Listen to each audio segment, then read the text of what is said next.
Warahmatullahi wabarakatuh. Waalaikumsalam warahmatullahi wabarakatuh. Alhamdulillah wassalatu wassalamu ala asyrafil anbiya'i wal mursalin sayyidina Maulana Muhammadin wa ala alihi wasallam. Baiklah, hari ini akan kita laksanakan diseminasi budaya positif yang dilaksanakan oleh calon guru penggerak. Adapun menyanyikan lagu Indonesia Raya, hadirin dimohon berdiri.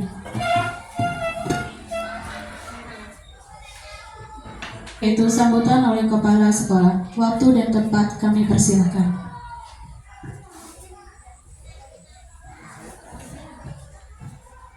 Bismillahirrahmanirrahim. Assalamualaikum warahmatullahi wabarakatuh. Kita mempunyai calon guru penggerak yaitu Ibu Heni Susanti.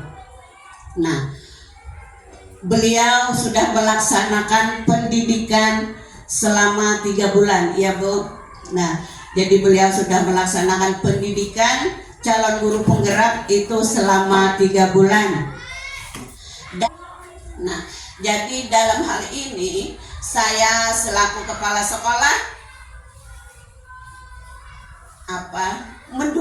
sangat mendukung kegiatan Ibu Heni selaku calon guru penggerak. Sambutan selanjutnya yaitu oleh Kepala Pengawas Kecamatan Tapin Utara. Waktu dan tempat kami persilahkan. Bismillahirrahmanirrahim.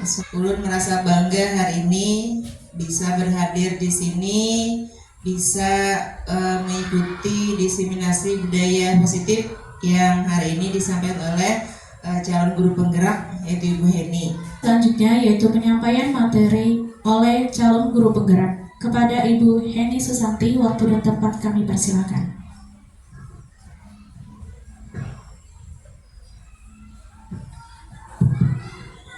Assalamualaikum warahmatullahi wabarakatuh.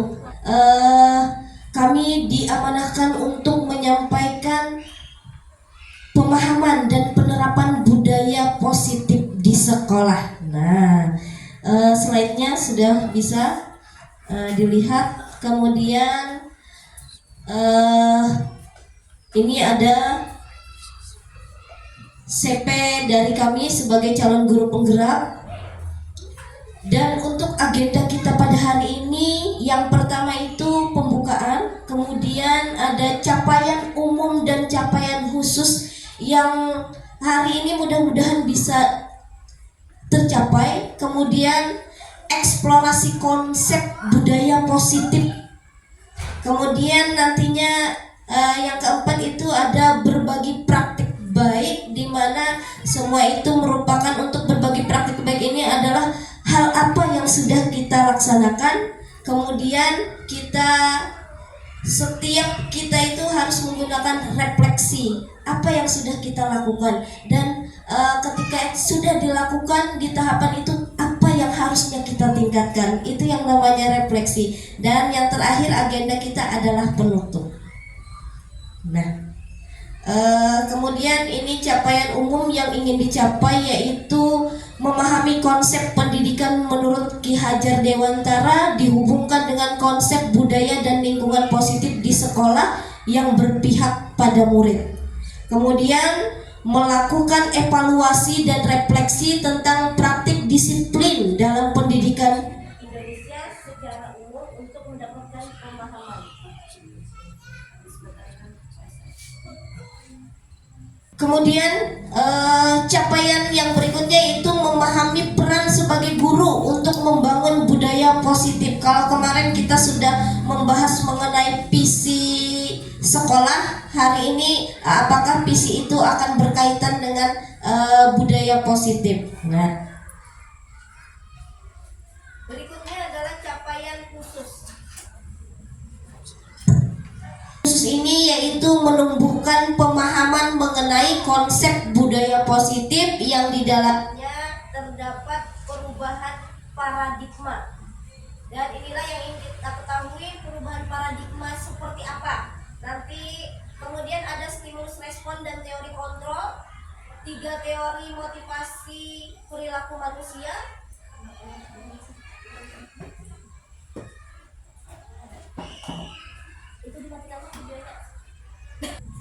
Mulailah. Kemudian ada capaian khusus, di mana capaian khusus yang diharapkan itu adalah menumbuhkan pemahaman mengenai konsep budaya positif yang di dalamnya terdapat konsep perubahan paradigma baru. Ada stimulus respon dan teori kontrol, kemudian ada teori motivasi perilaku manusia, kemudian motivasi internal dan eksternal, kemudian keyakinan kelas, hukuman dan penghargaan, 5 kebutuhan dasar manusia, 5 posisi kontrol guru, dan segitiga restitusi. Nanti akan kami tayangkan apa itu praktik nyatanya. Nanti kami berbagi praktik baik. Kemudian menerapkan strategi disiplin positif yang memerdekakan murid untuk menciptakan ekosistem sekolah aman dan berpihak pada anak, menyusun langkah-langkah dan strategi aksi nyata, kemudian bersikap reflektif dan kritis terhadap budaya di sekolah, dan senantiasa mengembangkan sesuai kebutuhan sosial dan emosional murid. Nah, itu yang ingin kami capai dalam kegiatan hari ini. Nah, di sini Bapak dan Ibu, sebelum kita masuk ke materi, itu ada pertanyaan pemantik. Jawabannya setuju atau tidak? Mungkin ini yang pertama. Hukuman dapat mendisiplinkan anak. Menurut Ibu atau Bapak itu setuju atau tidak? Nah, itu dulu. Siapa yang mau jawab? Ibu Sela? Menurut Ibu Sela cukup jawab setuju atau tidak saja, Bu Sela? Tidak setuju. Menurut Ibu Sela, hukuman dapat mendisiplinkan anak. Kalau menurut Ibu Mia?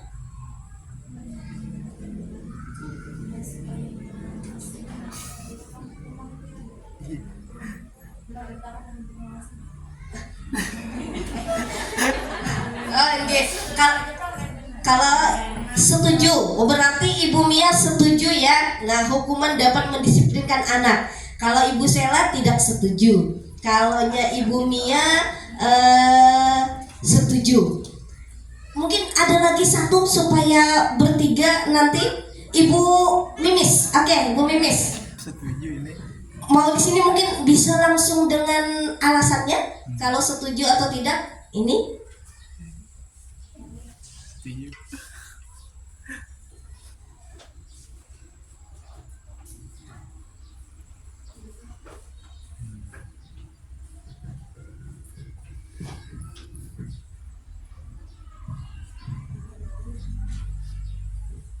Bismillahirrahmanirrahim. Tadi Bu mau lihat pertanyaannya tadi Bu. Hukuman dapat mendisiplinkan anak. Apakah setuju atau tidak setuju? Kalau dari ulun pribadi setuju dan tidak setuju, boy. Tergantung hukumannya apa. Apakah hukumannya mendidik atau kada, boy? Atau apakah hukumannya hanya memuaskan dari sisi gurunya secara pribadi tanpa ada unsur mendidik? Ulun tidak setuju. Tapi kalau hukumannya itu mendidik, ulun setuju. Jadi tergantung hukumannya. Terima kasih. Nah, kalau Ibu Sela tidak setuju, Ibu Mia setuju, kalau Ibu Mimis dua-duanya. Oke ya. Nah, kita tampung dulu jawaban ibu-ibu semua. Berarti yang berikutnya soal berikutnya ya.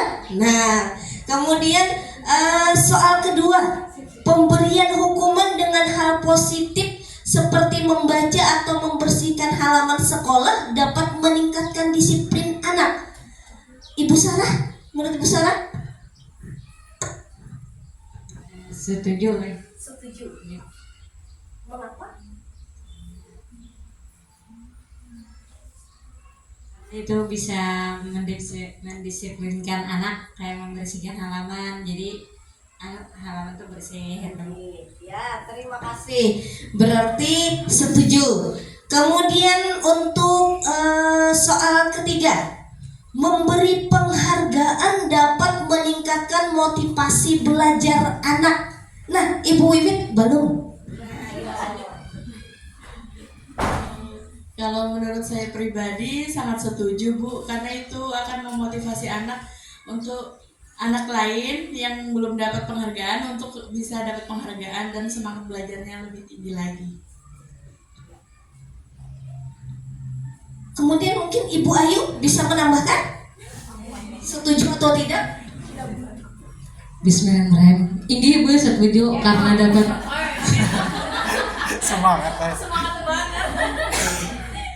karena dapat bersemangat untuk anaknya, Boy. Ya, sekian, terima kasih.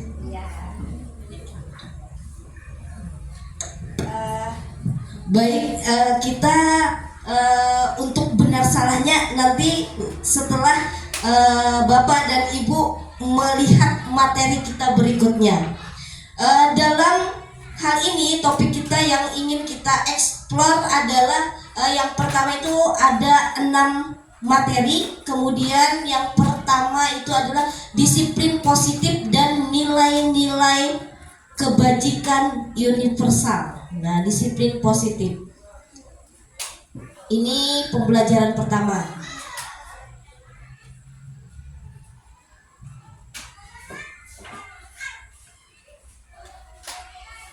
Nah, dalam disiplin positif ini kita ada perubahan paradigma. Nah, sekarang untuk jawabannya supaya jangan penasaran, nanti kita berawal dari perubahan paradigma dulu. Anda dan teman Anda akan melakukan kegiatan cobalah buka. Anda adalah A, tugas Anda adalah mengepalkan salah satu tangan Anda. Anda bayangkan bahwa Anda menyimpan sesuatu yang sangat berharga di dalam kepalan tangan Anda.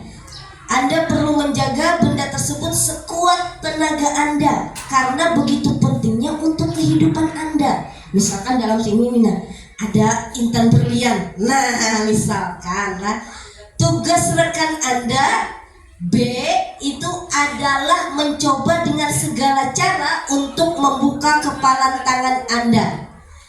Teman Anda B boleh membujuk, menghardik, mengintimidasi, memarahi, menggoda, menggelitik, bahkan menawari Anda uang agar Anda bersedia membuka kepalan tangan Anda.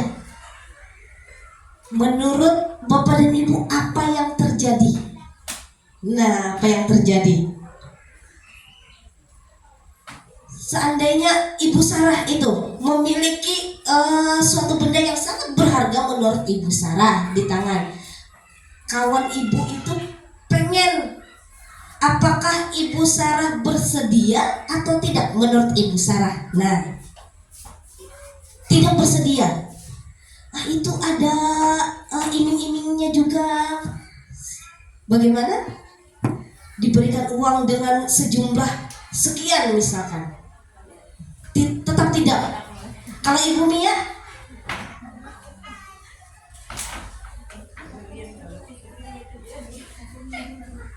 misalkan sesuatu yang menurut yang penting itu, yang berharga menurut ya.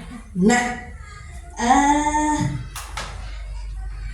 kalau Ibu Lida kayak apa Bu Lida? Oh, tetap dengan sekuat tenaga.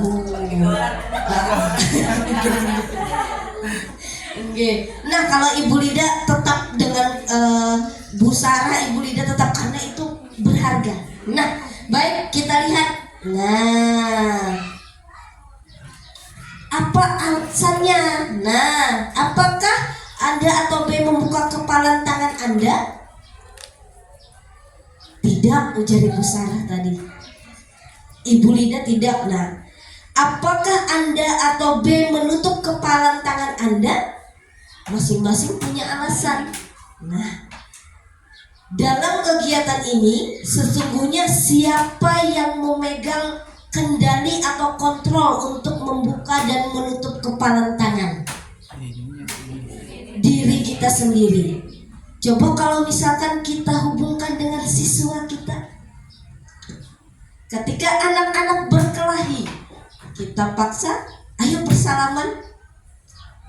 Mau tidak? Mau. Itu dengan apa? Paksaan. Terpaksa. Ya.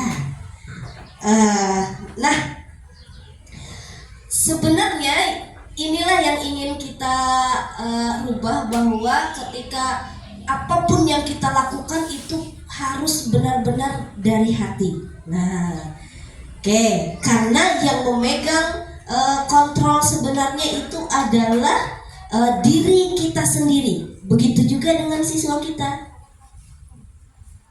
Nah, sekarang ada perubahan paradigma di mana teori kontrol atau teori pilihan itu mengatakan bahwa guru mengontrol murid. Nah, ilusi bahwa guru mengontrol murid. Pada dasarnya kita tidak dapat memaksa murid untuk berbuat sesuatu jikalau murid tersebut memilih untuk tidak melakukannya. Tapi biasanya apa yang kita lakukan? Kita memaksanya. Nah, walaupun tampaknya guru sedang mengontrol perilaku murid, hal demikian terjadi karena murid sedang mengizinkan dirinya dikontrol. Karena siswa tersebut mengizinkan kalau sebenarnya yang mengontrol itu hanya dirinya sendiri. Nah, saat itu bentuk kontrol guru menjadi kebutuhan dasar yang dipilih murid tersebut. Teori kontrol menyatakan bahwa semua perilaku memiliki tujuan, bahkan terhadap perilaku yang tidak disukai. Ini perubahan paradigmanya. Nah, bahwa guru mengontrol murid itu sebenarnya hanya ilusi. Sebenarnya yang dapat mengontrol diri itu adalah diri anak sendiri.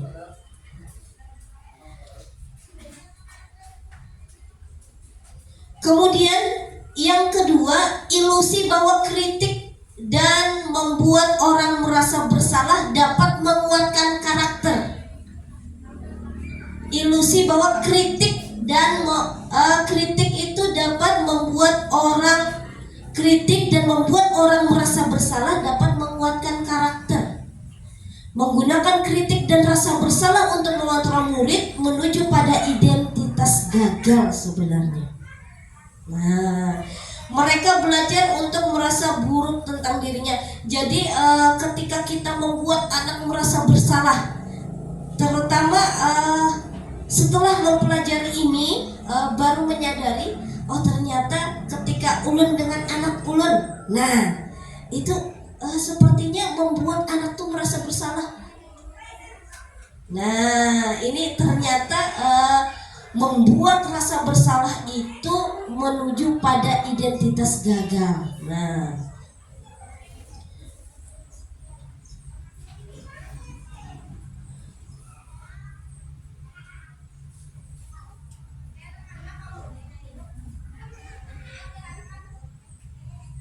kemudian bagaimana seseorang bisa berubah dari paradigma stimulus respon kepada pendekatan teori kontrol? Bila kita ingin membuat kemajuan perlahan, sedikit-sedikit ubahlah sikap atau perilaku Anda. Namun bila kita ingin memperbaiki cara-cara utama kita, maka kita perlu mengubah kerangka acuan kita.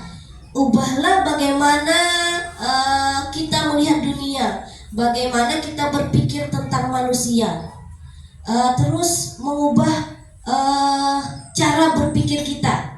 Nah, ini bagaimana kita merubah dari stimulus respon, artinya harus ada rangsangan dulu baru ada respon. Tidak, tetapi bahwa yang mengontrol diri kita itu adalah kita sendiri. Jadi apapun yang dilakukan anak itu memiliki tujuannya masing-masing sesuai dengan kebutuhan dasarnya. Nah, tuh.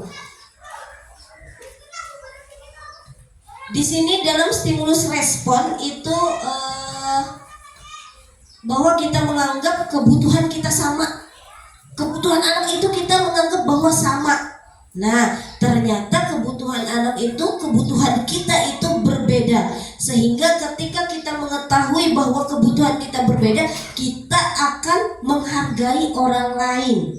Nah, kemudian semua orang melihat hal yang sama. Dalam teori kontrol itu bahwa setiap orang itu memiliki gambaran berbeda. Ini yang harus kita tekankan, terutama dalam melihat atau dalam mendidik anak didik kita. Nah, biasanya kita memperlakukan anak sama. Nah, ayo anak yang lambat menulis sama anak yang cepat menulis, kita tahunya kita menginginkan ini harus selesai. Ternyata anak itu kan tidak sama, kemampuannya berbeda. Nah, ini yang ingin disampaikan dalam teori kontrol itu. Kemudian dalam stimulus respon itu ada saya bisa mengontrol orang lain.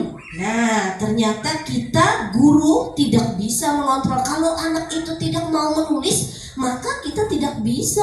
Jadi bagaimana caranya kita menumbuhkan motivasi intrinsik anak yang harusnya kita tumbuhkan? Bagaimana motivasi intrinsik itu adalah keinginan dirinya sendiri yang timbul dalam dirinya sendiri.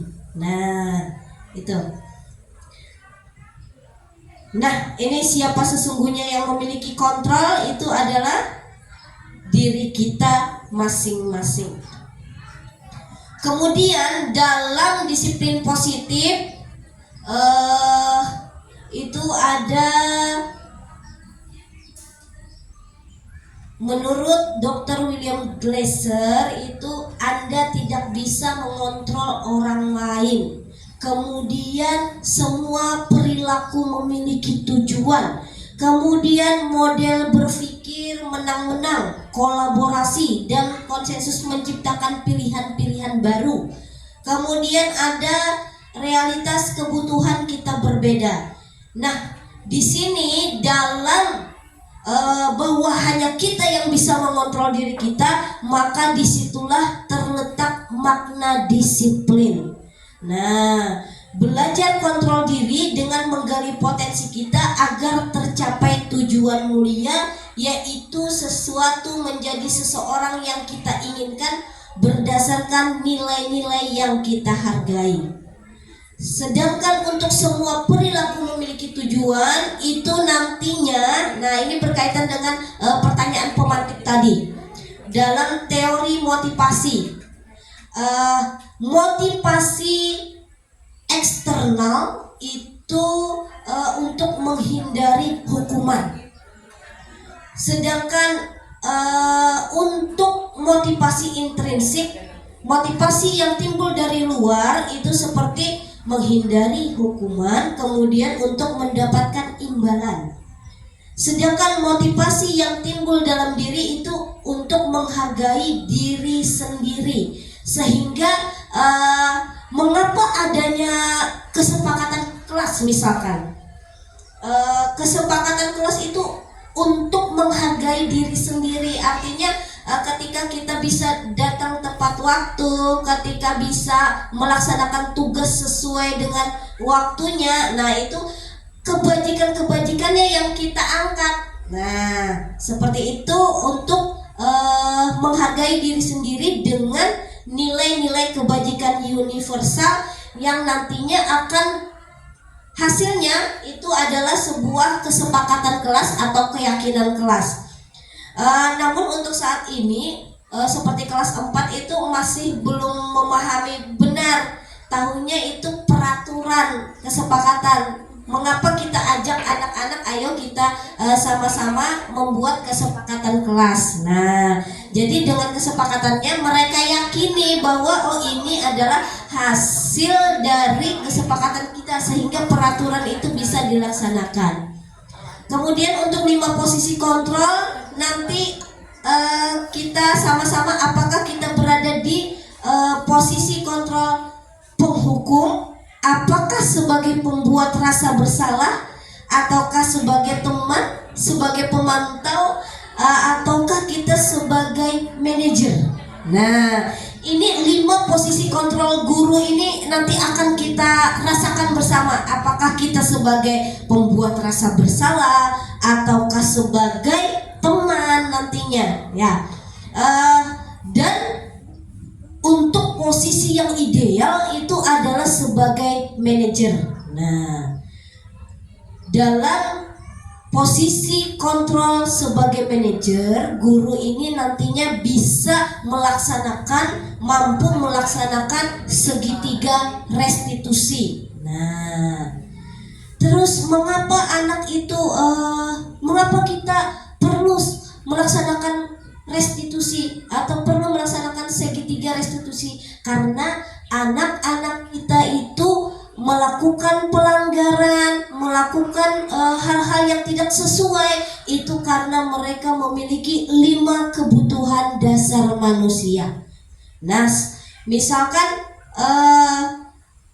kenapa misalkan si Amin misalkan itu haur hendak keluar hajat. Nah, sebelum waktunya istirahat mau keluar, ternyata setelah ditanya mengapa, karena dia lapar. Terus apakah kita langsung menghukumnya kada boleh keluar, tidak boleh keluar? Nah, jadi kita harus tahu dulu alasannya. Ternyata anak ini setiap paginya itu tidak makan misalkan ya. Nah, itu kebutuhan dasarnya yang harus kita pahami. Ketika anak tidak makan artinya itu kebutuhan bertahan hidup. Kemudian ada mengapa anak melakukan pelanggaran misalkan malas mengikuti pelajaran matematika sedangkan ketika pak olahraga senang. Nah, itu berarti mengenai kebutuhan dasar tentang penguasaan. Ternyata setelah diteliti anak ini tidak menguasai dalam berhitung. Nah, terus banyak kan anak-anak yang membuat pelanggaran itu rata-rata itu kebutuhan kasih sayang dan rasa diterimanya itu kurang. Jadi ketika kita menghadapi murid, kita harus tahu dulu apa permasalahannya dan kita harus tahu tentang 5 kebutuhan dasar manusia. Nah, ini makna disiplin. Nah, disiplin itu selalu dikaitkan dengan kata-kata yang memaksa. Nah, padahal dari kata disiplin yang berasal dari bahasa Latin itu artinya belajar. Nah, kemudian makna asal dari kata ini berkonotasi dengan disiplin diri dari murid-murid Sokrates dan Plato. Disiplin diri membuat orang menggali potensinya menuju sebuah tujuan apa yang ia hargai. Nah, kemudian namun dalam budaya kita makna kata disiplin telah berubah menjadi sesuatu yang dilakukan seseorang pada orang lain untuk mendapatkan kepatuhan. Yang kita tahu sekarang itu ini sesuatu yang dilakukan seseorang pada orang lain untuk mendapatkan kepatuhan, itu disiplin. Nah, jadi kita tahunya disiplin itu mengenai ketidaknyamanan, bukan dengan apa yang kita hargai atau pencapaian suatu tujuan mulia. Makanya sekarang ini untuk guru penggerak itu bagaimana menciptakan sebuah disiplin positif. Artinya disiplin yang sifatnya bukan ketidaknyamanan. Makanya kita mengangkat bagaimana benar-benar anak itu tahu bagaimana menghargai kesepakatan. Artinya itu memang peraturan yang dibuat oleh dirinya sendiri, sehingga ketika ia meyakini bahwa kesepakatan itu supaya menghasilkan suatu tujuan mulia. Nah, itu yang diharapkan dengan kesepakatan. Kemudian untuk nilai-nilai kebajikan universal, kalau misalkan seperti datang tepat waktu misalkan, maka itu adalah nilai kebajikan universalnya adalah disiplin. Jadi anak-anak itu tahu kalau datang tepat waktu, tidak terlambat, maka dia adalah anak yang disiplin, supaya melatihnya menjadi anak yang disiplin. Misalkan lagi anak itu pandai berargumentasi, terus pergi ke sekolah atau menyelesaikan tugas-tugasnya sendiri, maka pian menjadi anak yang mandiri. Anak yang mandiri itu seperti ini. Nah, itu yang diharapkan. Jadi nilai-nilai kebajikan universal yang diinginkan itu ada pada profil pelajar Pancasila. Ada. Sebelumnya supaya kita fokus, ikuti lawan dari arahan saya. Ikuti lawan dari arahan saya. Angkat tangan kanan.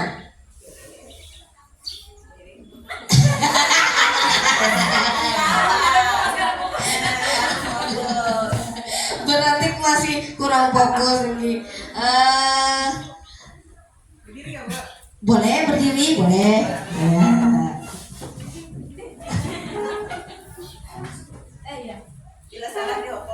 Oh, bila salah menyanyi jadi ibu.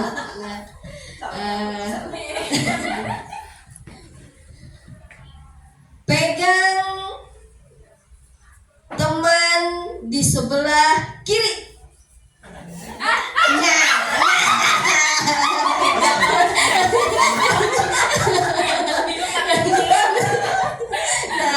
Berarti masih ada yang belum fokus. Pegang mata sebelah kanan. Iya. Oke. Sekarang samping kiri. Berjalan. Ya. Melangkah samping kiri. Nah, berarti melangkah samping kanan. Nah, oke, silakan duduk kembali. Kadang untuk fokus itu susah. Nah.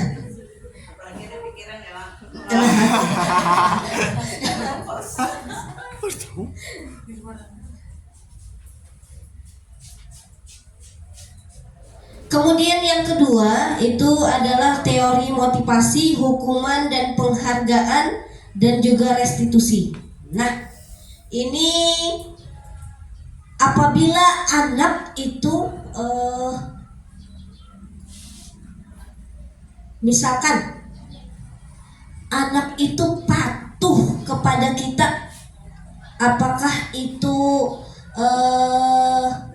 supaya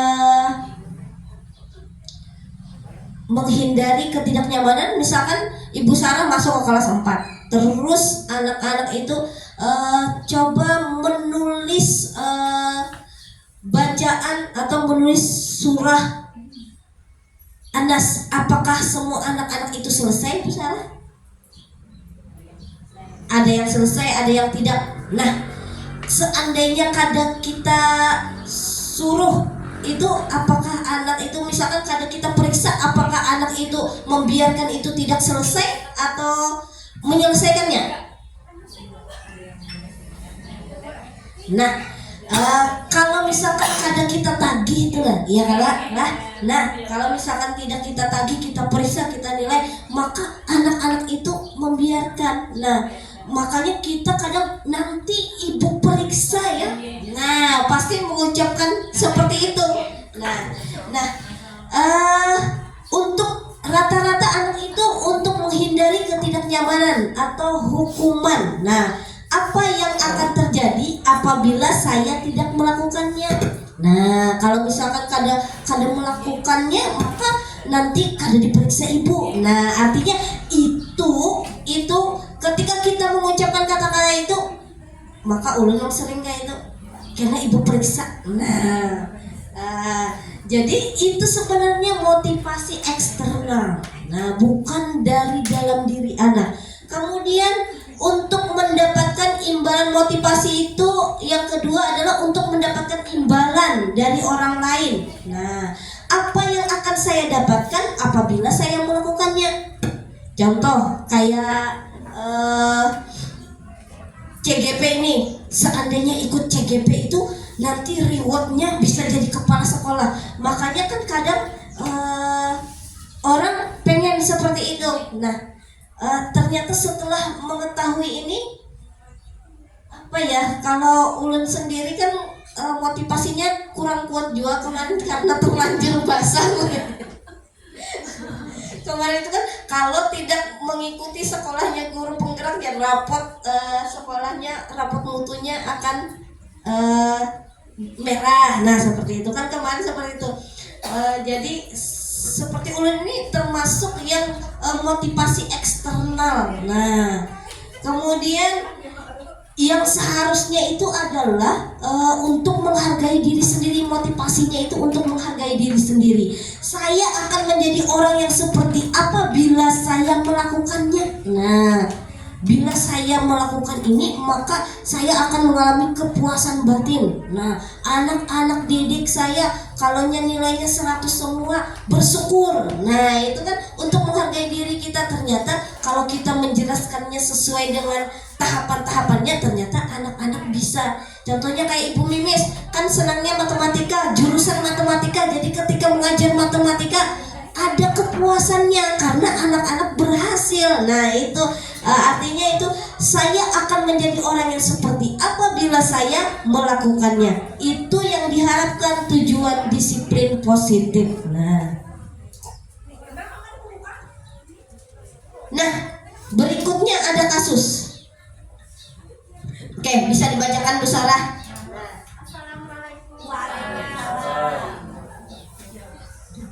Kasus pemantik. IPA kurang menguasai pelajaran matematika sehingga pada saat pelajaran tersebut berlangsung ia lebih banyak berdiam diri atau menggambar di buku pelajarannya. Pada saat guru matematikanya Pak Seno menanyakan pertanyaan, IPA menjadi gugup dan tak sengaja menjatuhkan tasnya dari kursi serta tiba-tiba menjadi gagap pada saat berupaya menjawab. Seluruh kelas pun tertawa melihat perilaku IPA yang bicara tergagap dan terkejut tersebut. Pak Seno pada saat itu membiarkan teman-teman IPA mentertawakan IPA yang tergagap dan malu luar biasa, dan malahan minta IPA untuk maju ke depan dan berdiri di depan kelas sambil menunjuk hidungnya karena tidak bisa menjawab pertanyaan Pak Seno. Kelas makin gaduh dan anak-anak pun tertawa melihat IPA di depan kelas memegang ujung hidungnya. Setelah kasus tadi, kita ada pertanyaan. Apakah Ibu atau Bapak setuju dengan tindakan Pak Seno terhadap IPA? Ibu Mimis. Nah,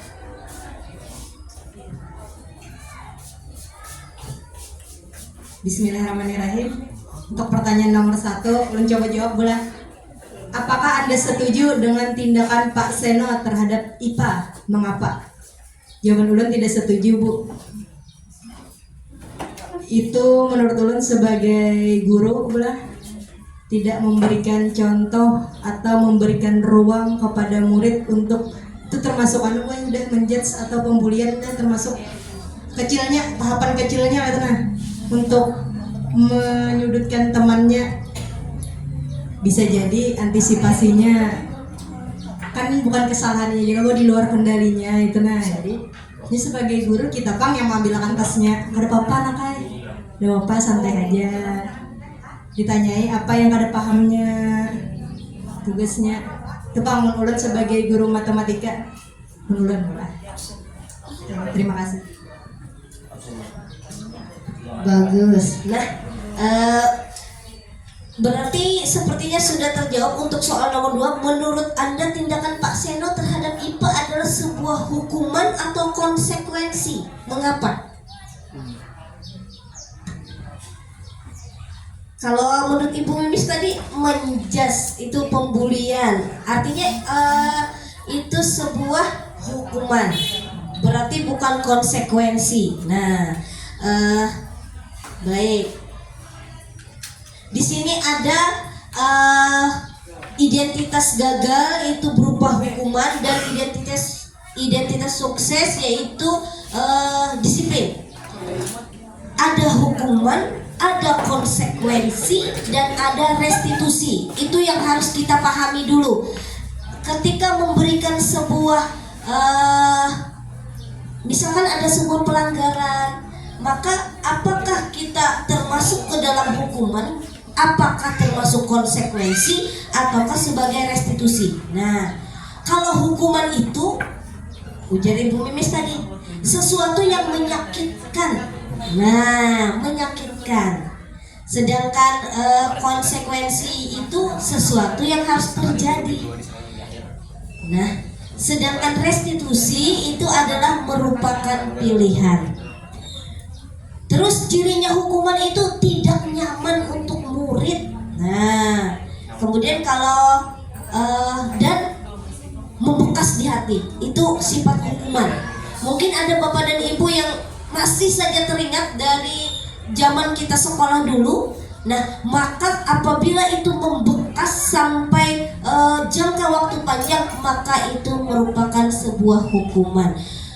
Sedangkan untuk konsekuensi itu tidak nyaman untuk murid, namun anak untuk jangka waktu pendek. Nah,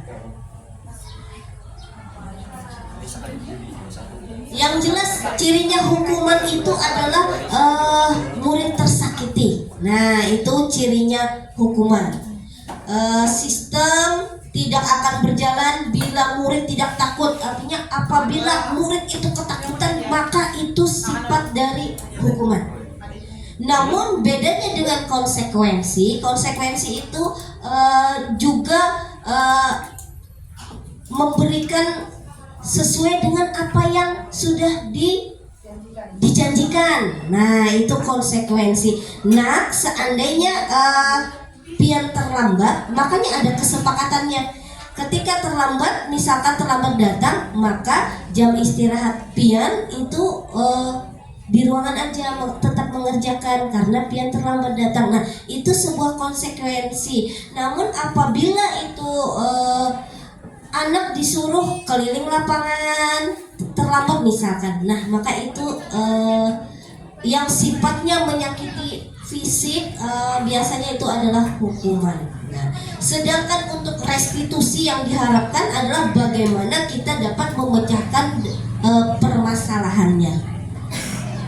Baik, kemudian berikutnya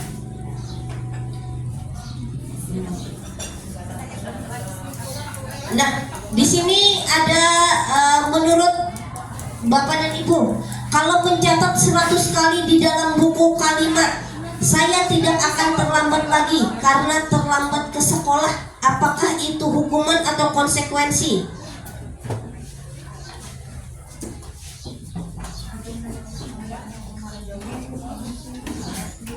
Hukuman atau konsekuensi?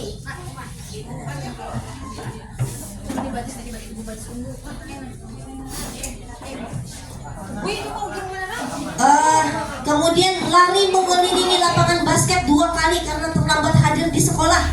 Nah, itu jelas sebuah hukuman. Kemudian murid diminta untuk push up 15 kali karena tidak menggunakan masker ke sekolah. Hukuman. Kemudian kalau mengganti kertas tugas teman yang telah dicoret-coret, konsekuensi. Nah, kemudian murid disuruh untuk tidak mengenakan sepatu seharian di sekolah karena tidak mengenakan sepatu hitam. Hukuman ini. Nah, kemudian membersihkan tumpahan air di meja tulis karena tersenggol pada saat belajar, konsekuensi. Nah, artinya Bapak dan Ibu sudah bisa membedakan mana konsekuensi dan juga mana hukuman. Kalau hukuman itu mengarah kepada identitas gagal anak. Jadi kita sebaiknya kalau yang untuk yang diharapkan itu adalah konsekuensi, dan kalau bisa itu kita melaksanakan restitusi.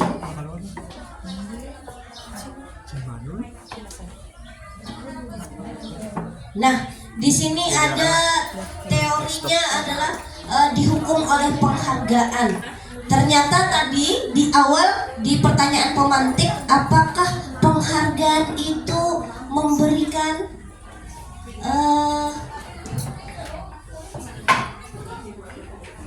di pertanyaan awal kita penghargaan bagaimana? Nah, penghargaan katanya memotivasi. Ternyata dalam teori ini kita dihukum oleh penghargaan, baik penghargaan adalah cara-cara mengontrol perilaku seseorang yang menghancurkan potensi untuk pembelajaran yang sesungguhnya. Nah,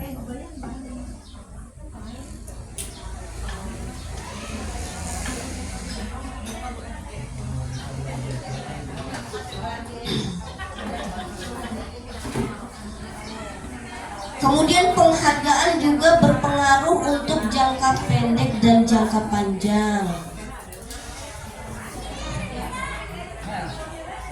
Terus penghargaan juga akan merusak hubungan.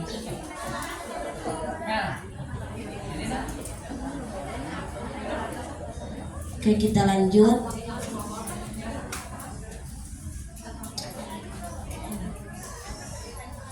Sekarang Bapak Ibu guru hebat, sebagai seorang guru, ketika murid Anda melakukan kesalahan, tindakan mana yang akan Anda lakukan?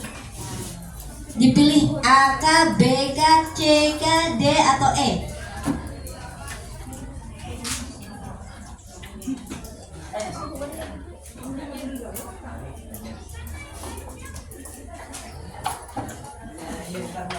Apa jawabannya?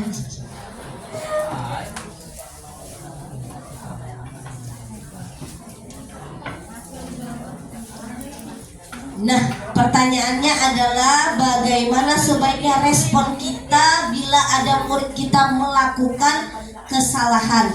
Maka yang harus kita lakukan adalah melaksanakan restitusi.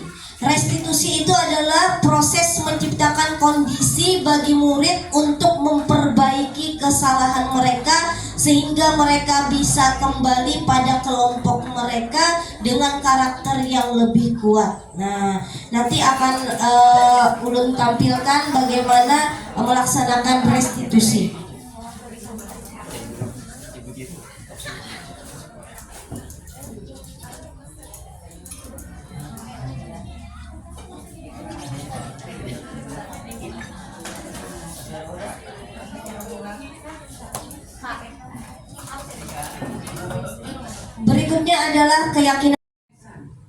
Berikutnya adalah keyakinan kelas. Nah, keyakinan kelas. Mengapa tidak peraturan saja? Mengapa harus keyakinan kelas? Seperti mengapa kita memiliki peraturan harus menggunakan helm bila mengendarai kendaraan roda 2. Nah, Bu Sela. Nah, mengapa kita memiliki peraturan harus menggunakan helm bila mengendarai kendaraan roda 2? Untuk keselamatan diri sendiri. Nah, luar biasa. Kemudian, mengapa kita memiliki peraturan 3M? Menggunakan masker, mencuci tangan, dan menjaga jarak 1,5 meter. Untuk apa kira-kira?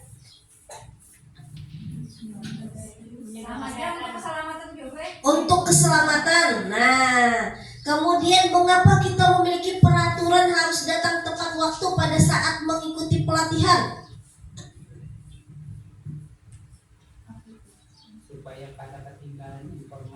Supaya tidak ketinggalan informasi. Bagus. Ada lagi? Disiplin waktu. Nah, sebenarnya ini yang diharapkan. Mengapa kita memiliki peraturan harus menggunakan helm? Biasanya kita itu menggunakan helm itu supaya jangan ditangkap polisi. Nah, itu kan takut kalau ada razia. Padahal keyakinan yang harus kita miliki itu adalah, kata Ibu Sela tadi, untuk keselamatan. Nah, seperti itu. Sama dengan mengapa kita memiliki peraturan 3M. Kita meyakini bahwa jadi sampaikan kepada anak-anak bukan seperti memakai helm itu takut polisi, tetapi yakinkan dengan anak-anak bahwa itu untuk keselamatan diri, keyakinannya itu.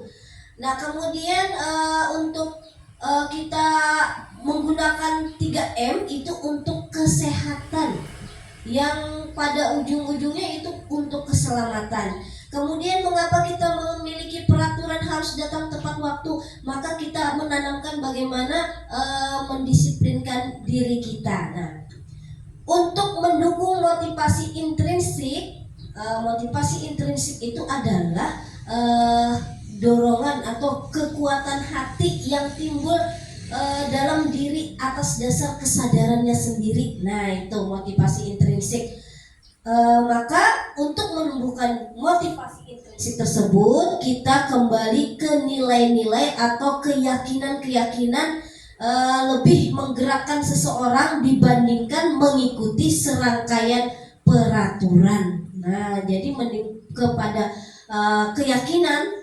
Nah, di sini peraturan kelas awalnya memang berdasarkan peraturan kelas, maka untuk itu kita lebih kepada keyakinan kelas yang bersifat universal, artinya itu lebih luas. Apabila keyakinan kelas itu bisa kita laksanakan, karena keyakinan itu kan berdasarkan apa yang kita yakini. Sama ketika kita melaksanakan ibadah, kalaunya bisa pergi ke Mekah itu menghapus dosa-dosanya. Kalau keyakinan kita seperti itu, nah setiap keyakinan maka kita berusaha untuk melaksanakannya.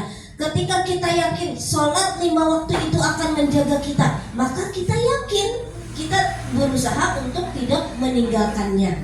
Kemudian apabila keyakinan kelas itu bisa dilaksanakan, yang tadinya peraturan menjadi sebuah kesepakatan, menjadi sebuah keyakinan, maka itu nantinya akan menciptakan sebuah lingkungan yang positif. Apabila lingkungan sudah positif, karena semuanya memang berat tugas kita, karena menyadarkan diri itu tugas kita yang berat. Apabila lingkungan sudah positif, maka akan tumbuh yang namanya budaya positif. Nah, berikutnya, ini contoh kesepakatan kelas yang sudah disepakati untuk kelas 4. Itu ada 10, dengan nilai kebajikan yang diyakini pun juga ada 10. Dan untuk nilai kebajikan ini semuanya sudah sesuai dengan profil pelajar Pancasila. Berikutnya adalah kebutuhan dasar manusia dan dunia berkualitas. Apa itu kebutuhan dasar manusia? Kebutuhan dasar manusia adalah ada lima yang pertama itu untuk bertahan hidup. Kita harus memahami bahwa tidak hanya untuk siswa, tetapi ketika kita dalam sebuah organisasi, kalau misalkan kita tahu ternyata itu tidak bisa pulangnya lebih lambat karena ada usaha. Nah, kita pun juga harus bisa mengambil sikap bagaimana ternyata mengapa dia pulang harus lebih cepat daripada teman-temannya. Nah, karena mungkin bertahan hidup, untuk bertahan hidup, untuk kasih sayang dan rasa diterima, penguasaan, kesenangan dan kebebasan. Jadi kita harus benar-benar memahami apa itu kebutuhan dasar manusia. Kemudian ini ada 5 posisi kontrol. Nah, di sini ada motivasi, di mana motivasi itu bersifat identitas gagal dan ada identitas keberhasilan atau kesuksesan. Kontrol dari luar atau motivasi yang berasal dari luar itu biasanya untuk menghindari hukuman. Posisi kontrol guru ada 5. Apakah dia sebagai penghukum, posisi sebagai pembuat orang merasa bersalah, posisi sebagai teman, kemudian posisi sebagai pemantau, dan posisi yang diharapkan itu adalah sebagai manajer. Jadi sebagai penghukum biasanya guru berbuat seperti ini, menghardik, menunjuk-nunjuk, kemudian menyakiti, menyindir, maka itu masuk dalam kategori sebagai penghukum. Kemudian kalaunya kata-katanya biasanya sebagai penghukum itu, kalau kamu tidak melakukannya, awas, rasakan. Nah itu.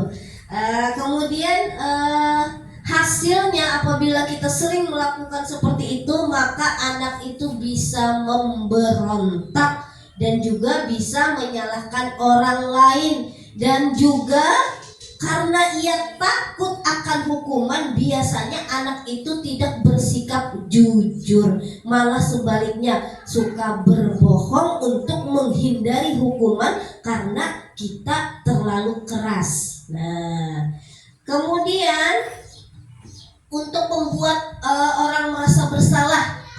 Nah, kalaunya guru itu berbuat biasanya berceramah panjang lebar, kemudian kata-katanya seharusnya kamu itu seperti ini. Nah, atau ibu kecewa dengan sikap kamu hari ini, ibu malu. Nah, misalkan seperti itu. Itu termasuk pembuat merasa bersalah. Kemudian kalaunya kata-kata itu, kamu seharusnya sudah tahu, ibu lelah sekali, ibu capek. Nah, itu biasanya keluar, apalagi kalau saya merasa ketika di rumah itu, oh ternyata ini posisinya sebagai pembuat merasa bersalah. Nah, kemudian untuk identitas berhasil itu posisi kontrolnya adalah sebagai teman dan sebagai pemantau. Namun untuk teman dan pemantau ini belum maksimal. Nah, kalanya sebagai teman itu membuat alasan-alasan untuk muridnya, terus dengan cara bercanda menegurnya, ayolah lakukan demi ibu, masa kamu tidak bisa? Nah seperti itu posisi kontrolnya ketika kita menghadapi siswa kita sebagai teman. Kemudian untuk pemantau itu menghitung dan mengukur, terus menyesuaikan dengan peraturannya. Kalau peraturannya kalau datang terlambat itu harus seperti ini. Nah itu pemantau. Kemudian sebagai manajer itu biasanya guru mengajukan pertanyaan-pertanyaan. Nanti ada contoh untuk bagaimana 5 posisi kontrol. Baik, berikutnya. Nah, mungkin ada yang ingin menjawab. Saya kecewa sekali dengan kamu. Nah, itu sebagai apa tadi? Posisi kontrol? Merasa bersalah. Kamu tidak pernah benar melakukannya. Itu sebagai penghukum. Kemudian, ayolah lakukan demi ibu. Nah, sebagai teman. Kemudian, apakah kamu mau mendapatkan stiker bintang hari ini? Pemantau. Terus, bagaimana kamu bisa menyelesaikan masalah ini? Manajer. Kemudian, kamu selalu yang paling terakhir. Penghukum, iya. Nah, berikutnya.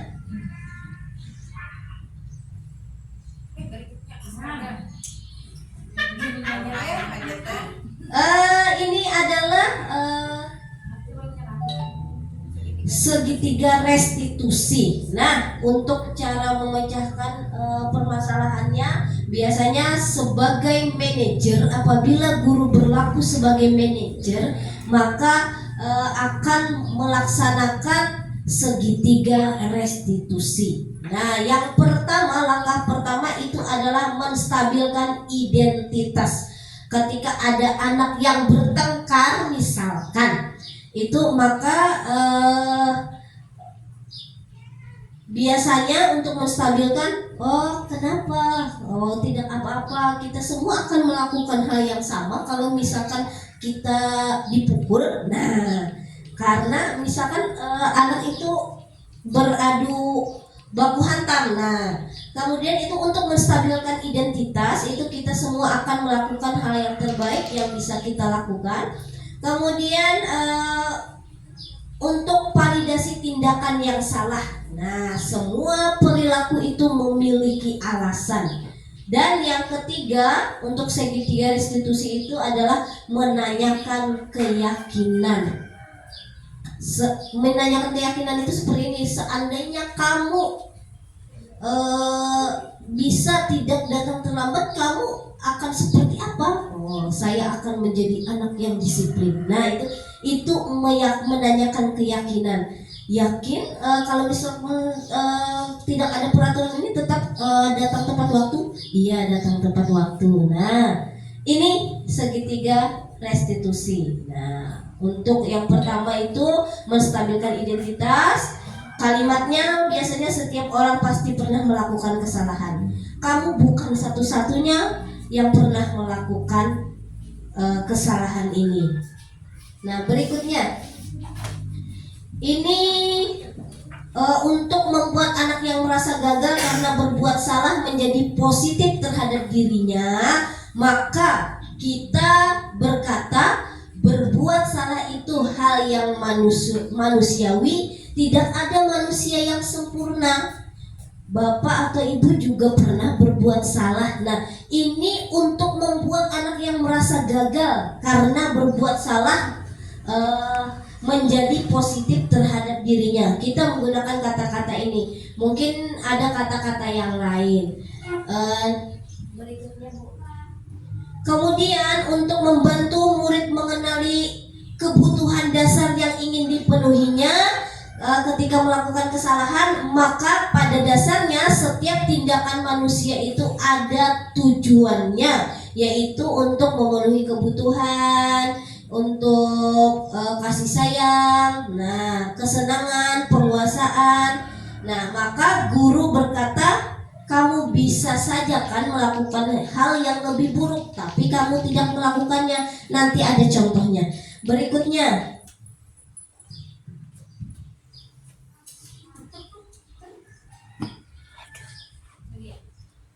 untuk menanyakan keyakinan, anak melihat kesalahannya dihubungkan dengan norma sosial dan nilai-nilai yang mendasari manusia berinteraksi dengan orang lain. Maka guru berkata, apa nilai yang kita percaya di kelas atau di sekolah kita? Nilai-nilai universal apa yang telah kita sepakati? Nah, kelas yang ideal itu seperti apa sih? Nah, bisa saja kita menanyakan seperti itu kepada anak. Berikutnya. Nah, ini ada contoh penerapan segitiga restitusi.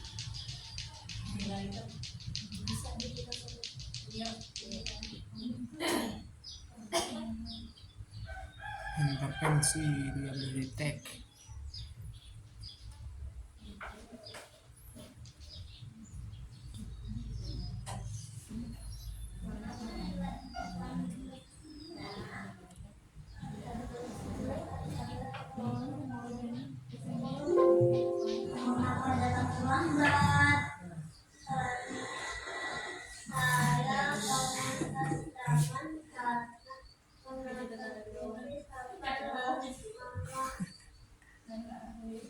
Apakah kamu tahu kalau datang terlambat itu tidak sesuai dengan keyakinan kelas kita?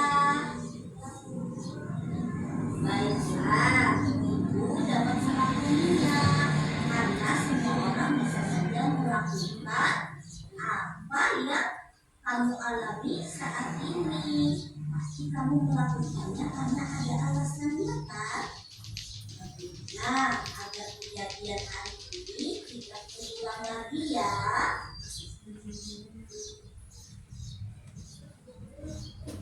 Sekarang mari kita bicarakan tentang keyakinan kelas yang kita yakini, apa yang kita percaya, yang mana yang belum Naila tunjukkan.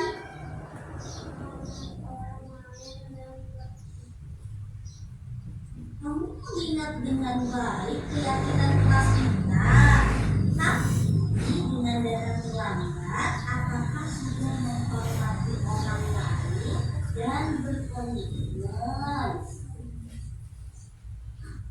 ingin menjadi seperti Pak jika tidak datang pulang kali ke sekolah.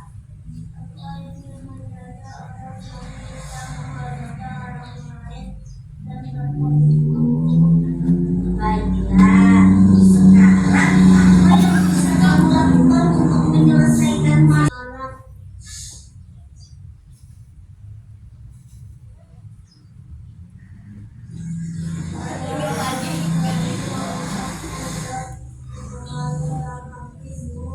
Bagus, tapi sekiranya nanti diulang lagi bagaimana?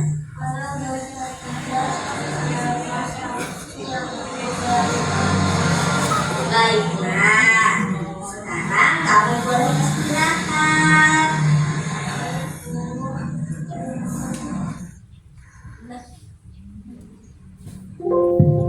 Nah, itu contoh restitusi sesuai dengan kata-kata. Nah, apakah kamu ingin berbuat lebih baik? Nah, ini. Kemudian, apakah saat ini kamu sedang menjadi orang yang sedang kamu inginkan? Apakah kamu bisa mengubah kegiatan atau perilaku kamu saat ini menjadi sikap yang lebih membantu? Nah, ini kata-kata untuk meyakinkan apa yang sudah dilakukan supaya berbuat lebih baik lagi. Nah, tuh. Berikutnya, ini ada berbagi praktik baik. Itu berikutnya, ini agenda kita yang pernah kita lakukan ketika kita melakukan praktik baik. Kemudian ada lagi, ini waktu kemarin kita pendampingan visi dan misi. Kemudian untuk budaya positifnya, kita membuat slide-nya. Budaya positif itu latar belakangnya adalah budaya positif menciptakan suasana pembelajaran yang aman, nyaman, dan menyenangkan. Untuk mewujudkannya perlu ada disiplin positif di sekolah. Salah satu cara untuk menerapkan disiplin positif adalah melalui proses pembentukan kesepakatan kelas atau keyakinan kelas. Nah, yang pertama itu mensosialisasikan budaya positif kepada rekan guru, siswa, dan tendik di lingkungan sekolah. Kemudian yang B-nya menumbuhkan nilai-nilai profil pelajar Pancasila pada diri murid melalui kegiatan di sekolah. Berikutnya, ini tolak ukurnya, artinya guru mampu menuntun murid dalam membuat keyakinan kelas atau keyakinan sekolah. Kemudian terlihatnya terdapat poster keyakinan kelas. Yang ketiga, peserta didik terlibat aktif dalam pembiasaan kegiatan di sekolah. Untuk dokumen aksi nyatanya ada dalam video-videonya, nanti ditayangkan. Nah,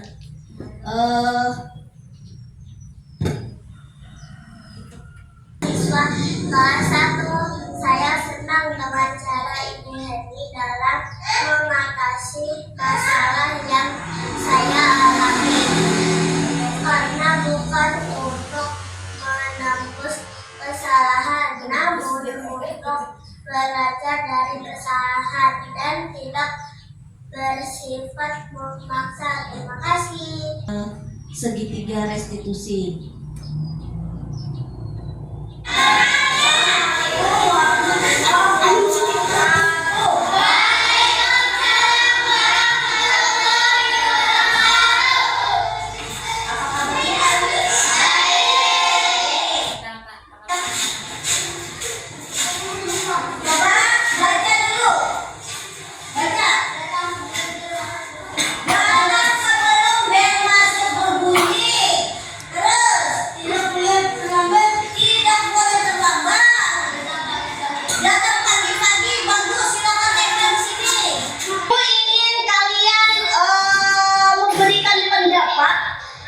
Mengenai kasus Rudy yang kalian temui tadi.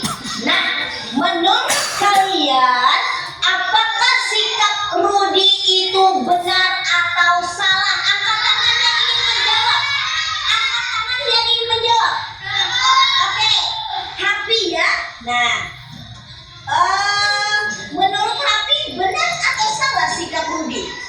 Salah. Mengapa salah? Karena punya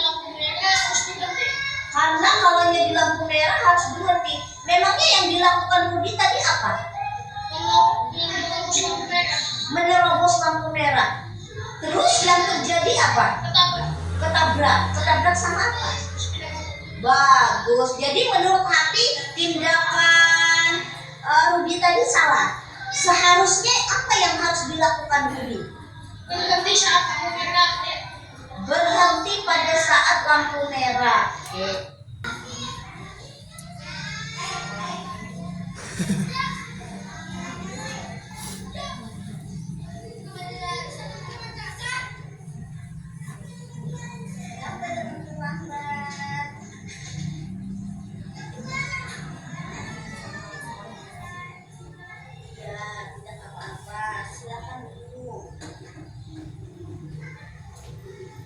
Contoh beberapa aksi nyata yang telah dilaksanakan.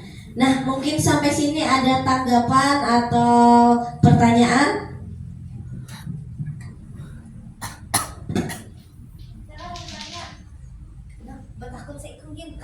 Ya, iya, dipersilakan Ibu Eka.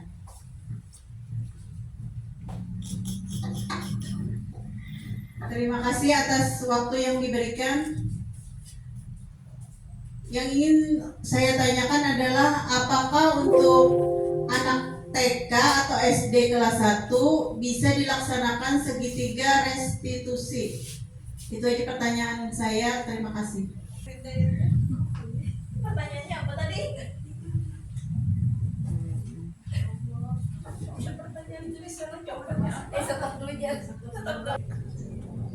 Assalamualaikum warahmatullahi wabarakatuh. Pertanyaannya tadi, apakah untuk anak TK atau SD bisa dilaksanakan segitiga restitusi?